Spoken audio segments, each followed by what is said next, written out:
안녕하세요. 김성경 목사입니다. 산돌 성경 읽기에 오신 여러분 환영합니다. 드디어 시즌4가 시작됐습니다. 이번 시즌에는 구약 성경의 시가서 중에 욥기, 잠언, 전도서 세 권의 책을 읽도록 하겠습니다. 그 첫 시간으로 욥기를 함께 읽기 시작할 텐데요. 먼저 욥기에 대한 서론을 말씀드리겠습니다.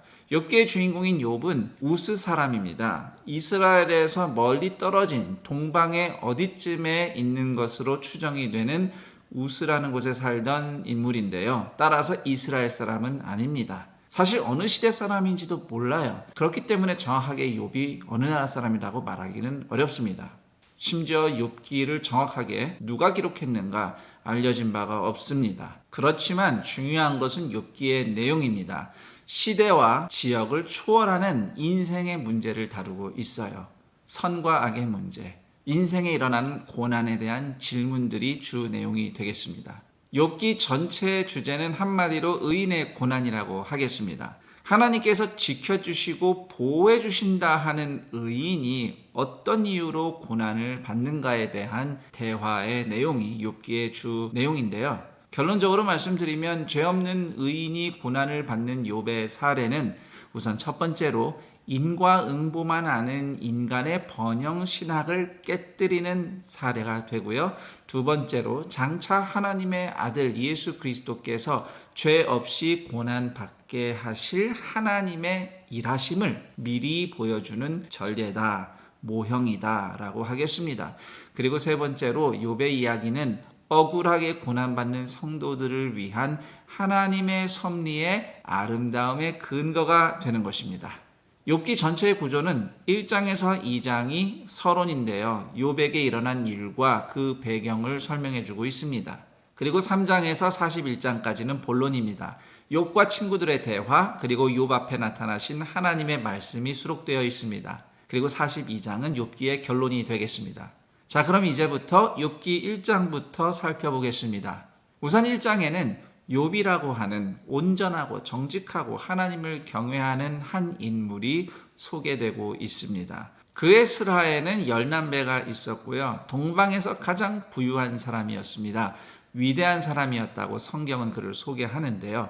그런데 6절에서 12절에 문득 천상회의 장면이 등장합니다. 하나님, 그리고 하나님의 아들들, 천사들을 부르는 호칭입니다. 그리고 사탄이 모인 자리인데 왜 하나님이 사탄까지 만나셨는지 우리는 도무지 알 길이 없습니다.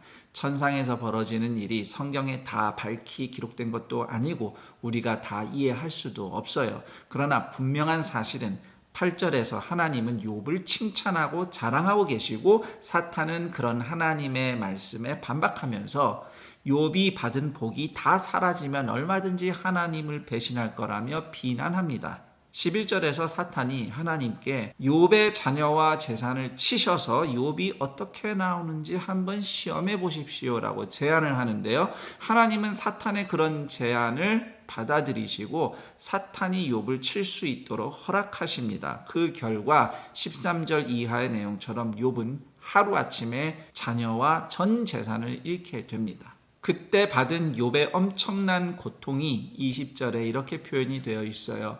욥이 겉옷을 찢고 머리털을 밀었다. 고대인들의 전형적인 슬픔의 표현입니다.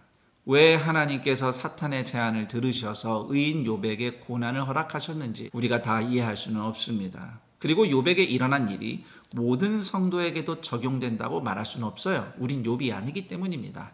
대신 욥의 이야기에서 우리는 하나님의 마음을 발견합니다. 하나님께서는 욥을 자랑스러워 하셨습니다.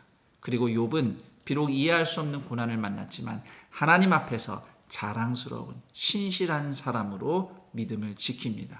마찬가지로 하나님은 예수님 안에서 여러분을 자랑스러워 하시며 어떤 고난에서도 여러분이 신실하게 살아갈 힘을 주십니다. 이제 욥기 2장으로 가면 다시 천상 법정 장면이 나오는데요. 하나님과 천사들과 사탄이 다시 모여 있습니다.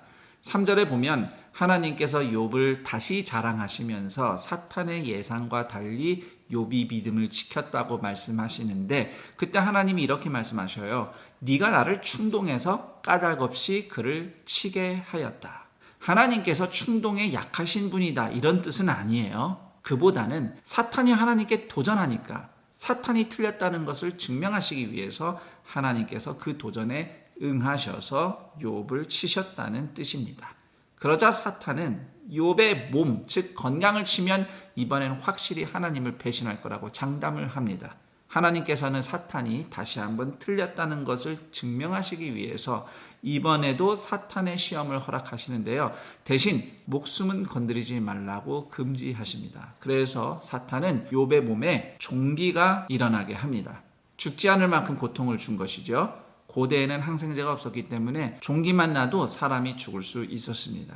욥이 처참하게 고통을 당하자 부인마저도 차라리 하나님을 욕하고 죽으라고 말하는데요. 그때 욥은 이렇게 답을 합니다. 10절 하나님께 복을 받았은즉 화도 받지 아니하겠느냐. 욥은 하나님 앞에 범죄하지 않았어요. 그리고 사탄은 다시 틀렸습니다. 한편 욥의 소식을 들은 친구들이 그를 위로해 주겠다고 찾아왔는데 와서 보니 욥의 모습이 처참합니다. 그래서 욥의 친구들도 크게 통곡하면서 일주일간 아무 말도 않고 그저 욥의 옆자리를 지켰다고 성경은 기록하고 있어요. 그러더니 마침내 욥이 입을 열어 이야기하기 시작하는데 그 내용이 3장부터 본격적으로 펼쳐집니다. 3장 내용은 인생이 너무 고통스럽기 때문에 차라리 태어나지 않는 편이 나았을 것이라는 욥의 고백이 담겨 있습니다. 욥이 한탄하는 내용 중에 설명이 좀 필요한 대목이 있다면 14절에서 16절 단락인데요. 욥이 진작 죽었다면 이미 죽은 사람들과 함께 있었을 것이다 라고 말하면서 왕에 대해서도 언급하고 유산되어 죽은 아이에 대해서도 언급합니다. 핵심은 왕이든 미처 태어나지 못하고 죽은 아이든 신분의 귀천을 떠나서 사람은 죽음 앞에서 누구나 평등하다는 것입니다. 그리고 23절 하나님에게 둘러싸여 길이 아득한 사람에게 어찌하여 빛을 주셨는고 죽을 것 같은 고난 중에도 하나님께 둘러싸여 보호받아 생명이 이어지고 있는데 고통받고 있는 욥의 입장에서는 그렇게 보호를 받아 살아 숨쉬는 순간마저 괴롭다는 뜻이에요. 차라리 나를 데려가셨으면 좋겠다는 욥의 심정인 것입니다. 그렇다면 지금 3장에서 욥은 하나님께 원망하고 대적하면서 스스로 죽으려 하는 것인가? 그렇게 판단할 수는 없습니다. 2장에서 욥이 보여주었던 믿음과 초연함이 3장에서 보이지 않는다고 해서 욥이 변했다고 말할 수는 없어요. 욥은 그저 자신의 솔직한 심정, 그의 절망감과 상실감을 하소연하는 것뿐입니다. 그리고 고통을 호소하면서도 하나님이 내 생명을 붙잡고 계신다고 20절과 23절에서 고백을 하고 있습니다. 정리해보자면 하나님이 계시는 줄 믿기 때문에 하나님께 하소연을 하는 겁니다. 하소연한 사실만으로 욥을 정죄할 수는 없는 것이죠.